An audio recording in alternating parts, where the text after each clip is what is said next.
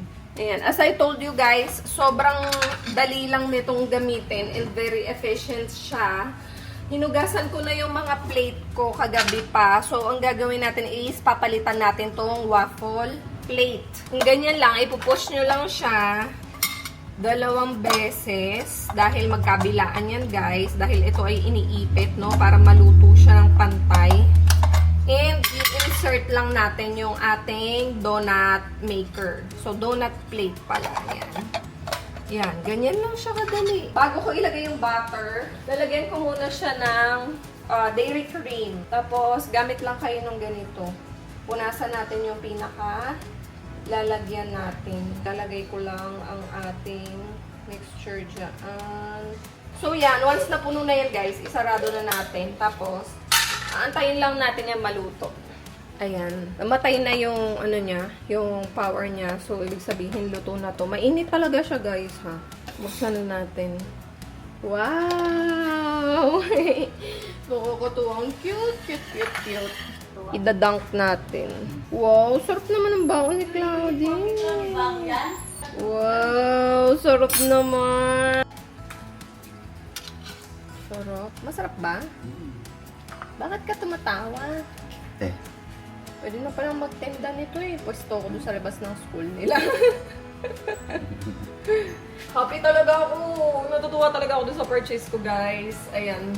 Lalagay ko to sa link. Ay, lalagay ko to sa link.